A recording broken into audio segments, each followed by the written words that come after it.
Hi everyone, Marisa Stone here with Simon Says Social and the Systems Lounge, and I want to welcome you today to the 2018 Premier International Women's Business Systems Virtual Summit, where you get to learn all about the systems that our speakers are using to get things done.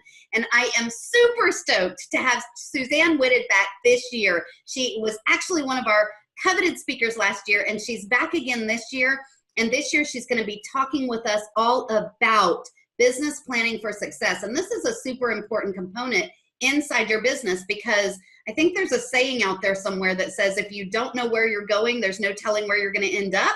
That's what we're talking about here. So let me tell you a little bit about Susanne.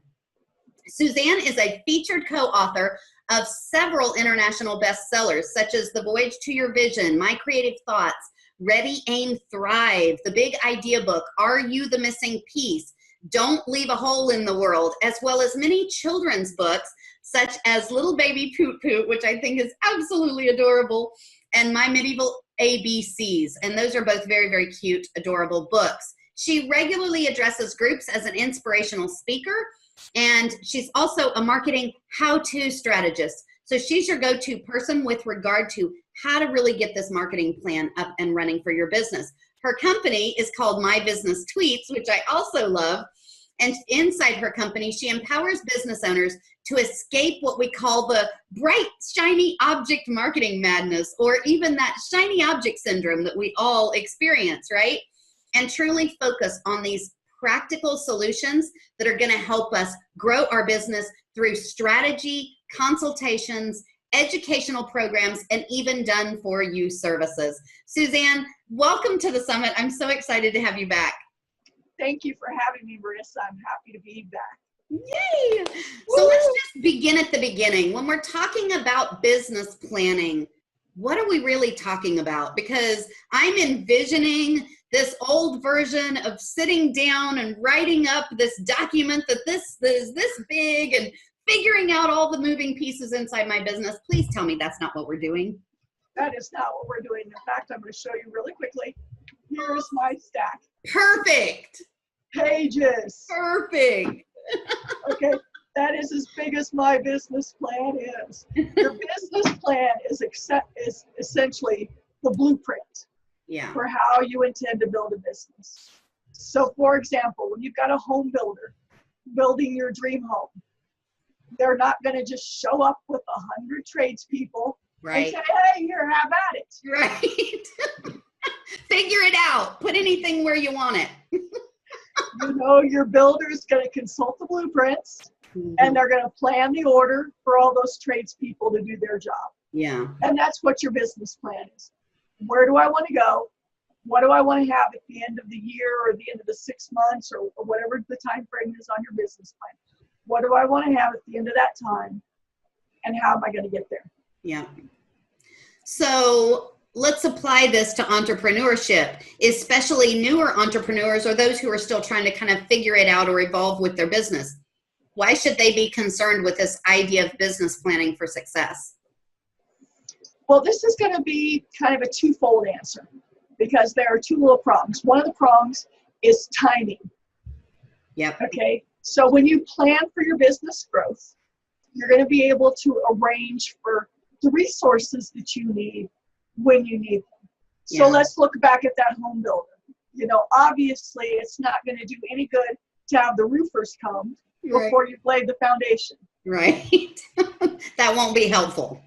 So when you create your plan, it lets you know which order you need to go for stuff, because people are like, oh, well, I'll just throw a whole bunch of money at marketing. Yeah. Well, if you don't really know what your core product is and how it helps people, you're wasting your money with marketing at that time, because you need to find out how your core product is serving people. And then, of course, that leads us right into the other part, which is the financial. Yeah. Because when you're looking at when you're going to be doing what you're doing for your business. So like if I'm looking at where my expenses are going, I can see where I'm spending money unnecessarily. Right. Or if I have a big expense coming up, I'm not sitting there struggling the month of going, oh, gee, I've got this $5,000 and I've got $3,000 coming in this month. Right. Oops, what am I going to do? Yeah. Yeah. That totally makes sense. So one of the things that you work with your clients on is really thinking strategically about our business. What does this mean? How do we do it? And how do we factor those strategic plans into a business plan? When you use your business plan to map out your goals and your action plans and your financials, that does increase your chances for success. Right. And basically, it enables you to invest your revenues in the programs that bring you back the most money. Right. So, for example, you listed off all those wonderful things that I do, but I can tell you that 90% of my annual revenue comes from my done-for-you clients. Right. So it may not surprise you that 85% of my expenses are directly related to my done-for-you services, right. Because that's where my money comes in. Now, you also mentioned my 2 children's books. Yeah. I love them. They're a lot of fun. I have made not $1 of profit on those books yet. Right. They were just a fun project to enjoy. I am still in the hole probably about $400 of what I have spent on books. Yeah. But I love my books and they're fun and I'm continuing to write and I will have more books come out. Yeah. But I do not spend a lot of time or resources on those because I know that at the end, those books are a $5 profit for me, maybe. Right. Okay, it's not like this is a non-fiction book. Right. That is tied to a program that I do. Right. Where that $5 profit could turn into several $100 profit. Right. If somebody signs up for one of my programs. Right. Now, if it was that, then I obviously would put a little bit more time and effort into it. Right. But knowing that I've got to sell 100,000 copies to make any money on it. Yeah. It's like, well, that's just not realistic and the best use of my time. Yeah. And that's what your business planning does for you because you split your stuff into buckets. Yeah. And you're able to see, okay, I've spent this much money promoting this product. Well, so if you spend $1,000 promoting a product that made you $10. Yeah. You just can't keep doing that. Nope. Yeah, and I think that's what we're talking about when we talk about really thinking strategically. What's your ultimate goal? Your ultimate goal is to, increase your revenue. And if your ultimate goal is to increase your revenue, then you have to be doing revenue generating activities in order to build your business. Like there's no other way around it. So that is so true. Yeah. So one of the things that you tell your clients, and I love this, is that you do not need stacks and stacks and stacks of papers or spreadsheets or all this data or all these projections and all this stuff to be successful. What do we really need then? 2 things, organization and follow through. Yes. Okay, now I'm going to say for the record, I use a spreadsheet to track my finances. Right. But I have other friends that use QuickBooks. Yep. Someday I will have too many transactions that I will have to upgrade to QuickBooks. Yeah. And I love the idea that I'm going to be so successful that I have to do that. Right. But I love my spreadsheet. Yeah. And what I have done in that, though, is I have categories. And I didn't just go with tax categories. Right. So, for example, people are like, this is marketing and this is office supplies. And I have a category, I have a line in there that says category, and it is office supplies, that kind of stuff. But then I've got a bucket, a column, and that's my revenue streams. Yeah. So, for example, I just recently had a table with my kids' books. Mm-hmm. And so when I paid for that advertising table at the event, that money I put in the bucket books. Yeah. And then any of the books that I sold while I was at that event, they also go in the same bucket of books. Mm-hmm. Now, obviously, one's income and one's outgo. But then at the end of the year, when I'm doing my planning, I sort my spreadsheet, that one column, mm-hmm. and look, here's all my books. Yeah. Income and outgo right there at the same spot. So it's so easy. So even if you use QuickBooks, You can add additional categories Mm-hmm. to make even the QuickBooks easy for you, because a lot of people do go very general in QuickBooks because it's primarily for taxes. Right. But it doesn't have to be. Right. And that, of course, requires that you actually put the stuff in there. Yeah. And you have to be able to look at that and see in a glance what's going on with your business and keeping your finger on the pulse of what's happening with your business. Because how else are you going to really, truly understand what activities are those income generating activities without tracking it and seeing it? It's those measurable results, folks. That's the important part. And honestly, one of the best things I ever added to my spreadsheet was a couple of years ago when, it always had like my bank balance on there so I could decide if I could afford something or not. Right. And a couple of years ago, I added a profit button. So every month it takes my income and my expenses and subtracts them. Yeah. So I know whether or not I have a profit for the month. Yeah. So now I don't look at my bank balance anymore. That's irrelevant. Right. Can I afford this? Well, how much money did I make this month? Right. Oh, look, I'm at minus 300 this month. No, I'm thinking I probably can't afford it this month. Right. Or hey, I'm a plus 2,000 this month. Right. Oh yeah, I can afford something a little bit extra this month. Yeah.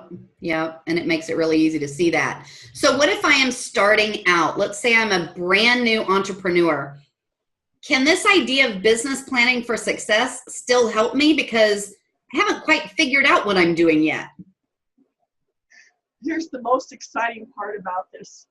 My daughter, who is 22, just passed her test to get her massage license. Nice. So within 6 weeks, she expects to have her massage license, and she is starting her own business. Yep.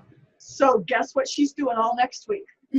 Business planning. She is doing business planning. Yeah. Now, in her situation, there's going to be a lot of speculation. Yeah.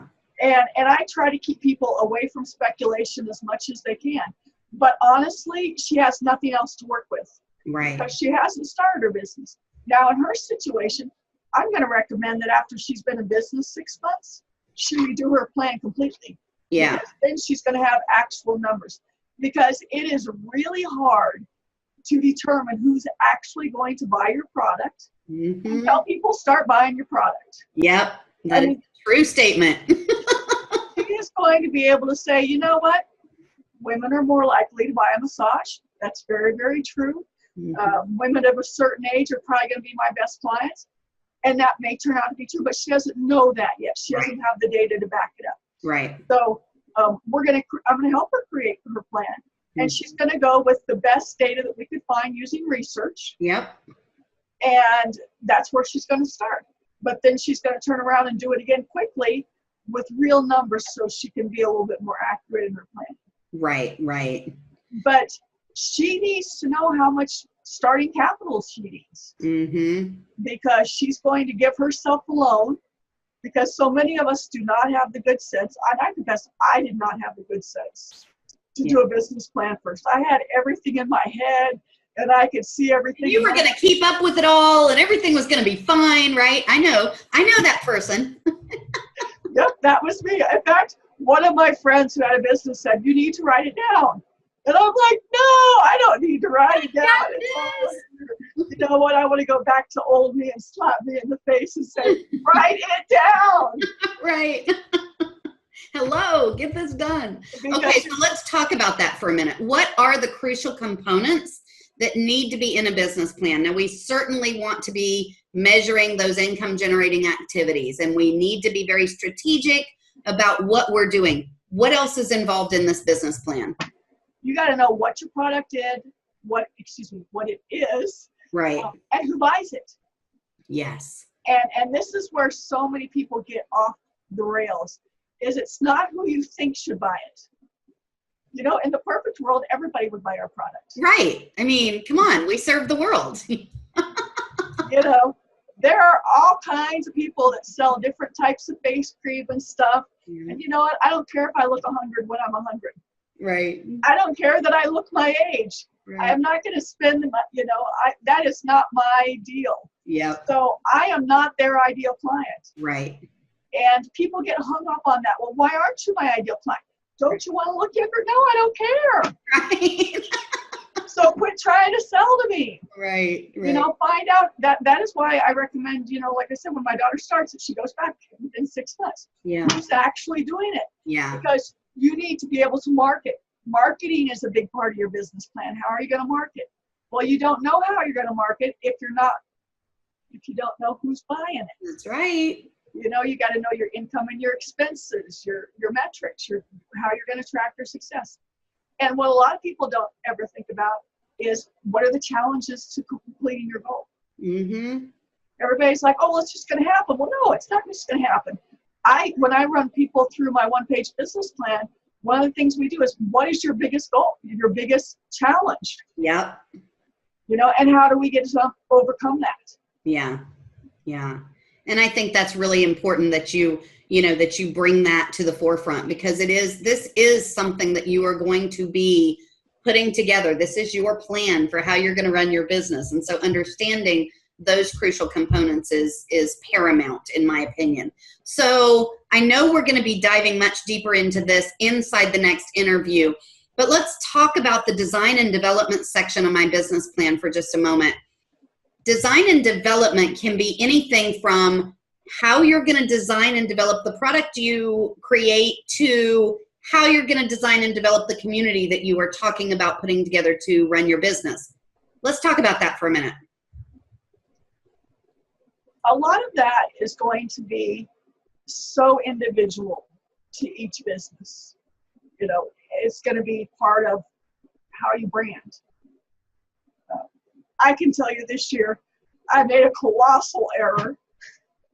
Last year in October, I decided that I was going to rebrand. Okay? And that's not horrible in itself, except for my workshops that I'm doing. I decided that I was going to rebrand all of them too and add new ones in. Wow. So now I find myself, creating about 7 new workshops, which I knew that I was doing, and that was fine.